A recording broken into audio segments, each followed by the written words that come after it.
Magandang araw ulit mga mag-aaral sa ikalimang baitang. Tayo pa ay magbalik-aral para sa darating nating pagsusulit ang finals exam. Makinig po ng mabuti dahil lahat ng babanggitin ni teacher ay lalabas. Atin ang simulan. Una, William Draper, ang pinuno ng hukbong sandatahan ng Ingles na lumusob sa loob ng Maynila at nagpasuko sa mga Espanyol.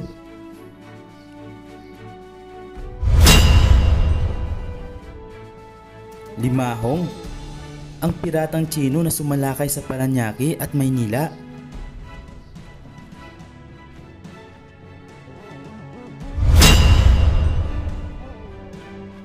Oliver Van Noort, ang pinunong Olandis na sumalakay sa Pilipinas at nilabanan ni Antonio de Morga.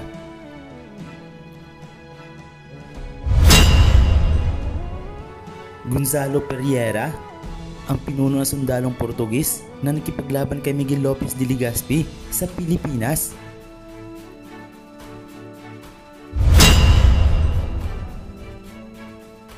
Francois Wittert, ang pinunong Olandis na sumalakay sa Bataan at Palawan at nilabanan ng mga Espanyol sa pamumuno ni Gobernador General Juan de Silva.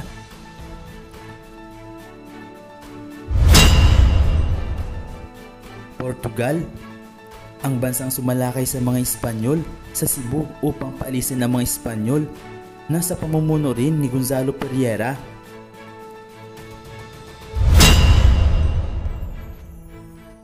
Inglaterra, ang bansang sumalakay sa Pilipinas sanhi ng 7 Years' War.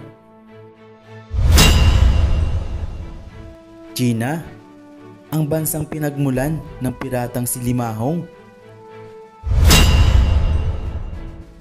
Holland, ang bansang sumalakay sa Pilipinas sanhi ng 80 taong digmaan na bansa ng mga Olandes.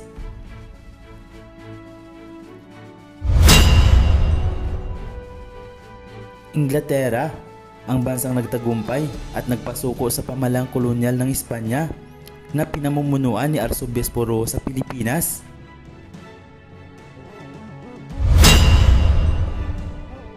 Monarkiya, tawag sa sistemang pampolitika na pinamumunuan ng hari o reyna.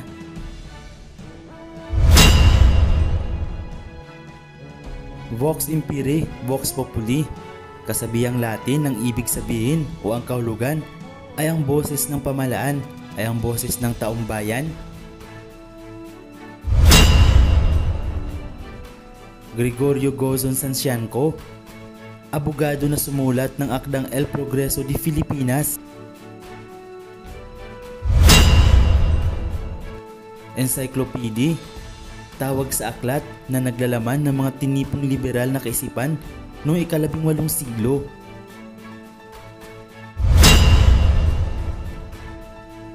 Canal Suez, artipisyal na daan ng patubig sa Ehipto na nakapagpabilis ng transportasyon mula sa Europa tungo sa Pilipinas.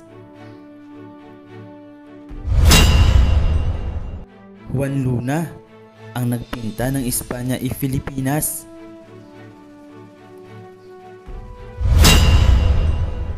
Republika, ang tawag sa isang anyo ng demokrasyang naghalal na mga kinatawan.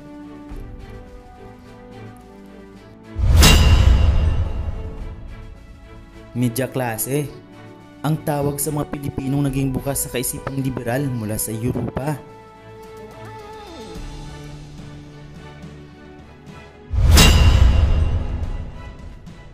Taong 1815, nagtapos ang sistema ng kalakalang galyon dulot ng pag-aalasan ng mga Mexicano para sa kanilang kalayaan mula sa Espanya. Hari o reyna, ang namumuno sa pamalaang monarkiya. Domingo Rojas, isang mayamang negosyante na tumulong kay Hermano Poli dahil sa pagbibigay ng salapi, pagkain at iba pang suporta sa mga nag-aalsa.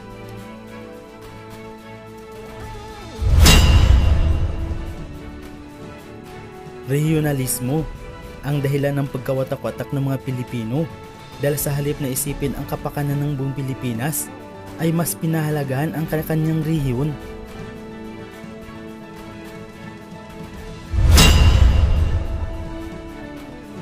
Divide et Impera. Ito ay sistema na ginamit ng mga Espanyol nang ibig sabihin ay hati-hatiin pagkatapos ay sakupin upang talunin ang pag-aalsa.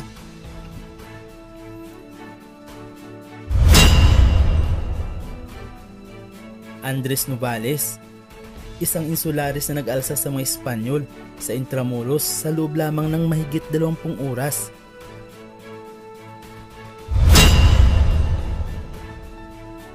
Francisco Maniago, ang pinuno ng mga katutubo sa Mexico, Pampanga na nag-alsa sa mga Espanyol dahil hindi binayaran ng pamalang Espanyol ang inaning palay ng mga katutubong magsasaka.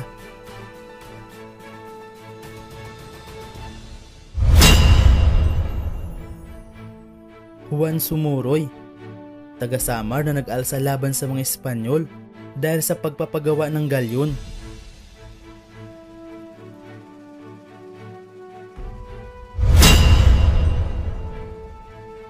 Mangabo, isa sa mga pinuno ng mga katutubong mandaya sa Caraga at tinagurian siyang buhaya ng Ilog Tago.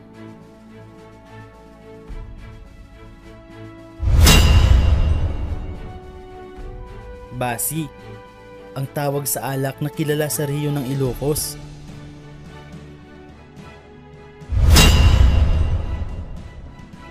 Prinsipalya, ang tawag sa mayayaman at pinakamataas na uri ng tao sa lipunang Pilipino sa panahon ng mga Espanyol.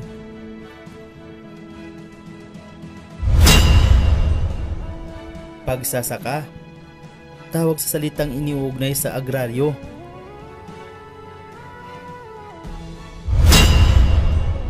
Kasama, ang tawag sa magsasaka na nagbabayad ng salapi bilang upa sa pinagagamit na lupain.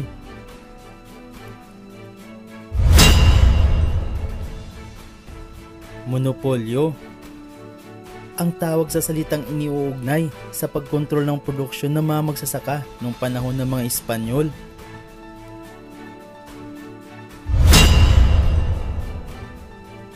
Pag-aalsang ambaristo, ibang tawag sa pag-aalasang base sa Ilocos dahil sa mapang-abusong pulisiya ng mga Espanyol.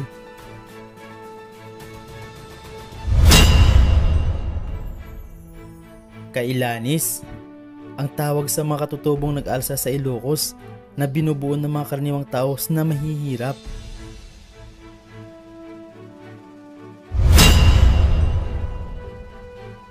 Babaknang o agtuturay, ang tawag sa mga katutubong nag-alsa sa Ilocos na miyembro ng prinsipalya na kapanalig ng mga Espanyol.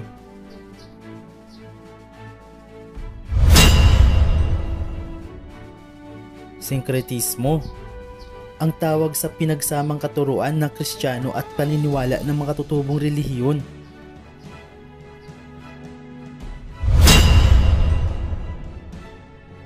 Si Tamblot, ang kauna-unahang babaylan na lumaban sa mga Espanyol noong 1621 hanggang 1622.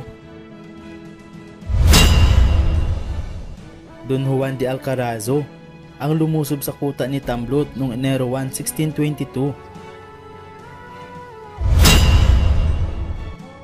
Bancao, pinuno ng Limasawa na nag-alsa sa mga Espanyol at kaibigan ni Miguel Lopez de Legazpi.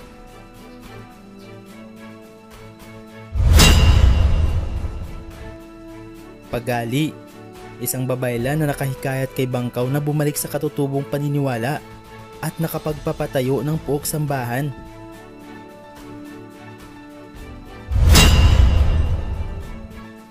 Padre Melchor de Vera, ang praile ng Leyte na tumungong sa Cebu upang humingi ng tulong kay Alcalde Mayor Alcarazo upang mapigilan ang pag-aalsa ni Bancao.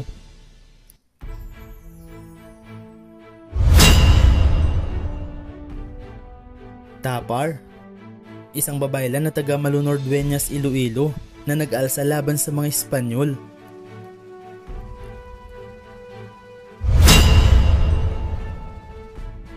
Padre Francisco de Mesa, isang prailing Agustino na nakatuklas sa ginawang ritual ni Tapar sa anito ng mga taga Malunor.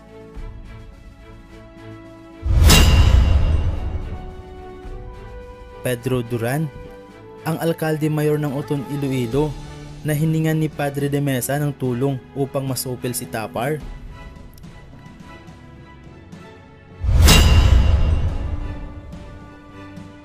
Apolinario de la Cruz. Siya ay kilala sa tawag na Hermano Puli.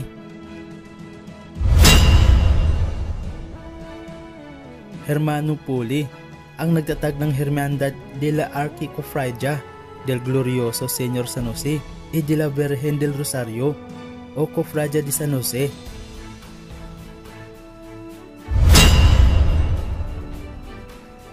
Hermano, ibig sabihin ay tumutukoy sa miyembro ng isang kofradya o panrelihiyong kapatiran. Guardia de Honor, isang kapatirang relihiyosong Kristiyano na pinayagan ng mga Espanyol na magtayo na kilala rin bilang Guardia de Honor de María de Guardia de Honor de Nuestra Señora del Rosario.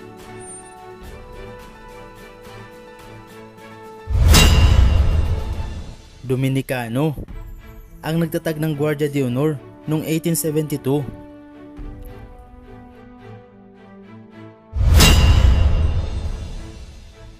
Julian Baltazar, siya ay ginagalang sa Urdaneta, Pangasinan dahil kilala siyang mang-aagas o katutubong manggagamot.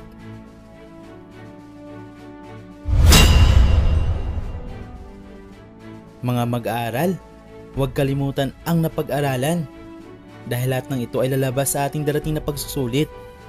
Maraming salamat sa pakikinig at panonood at hanggang sa muli. Maraming salamat.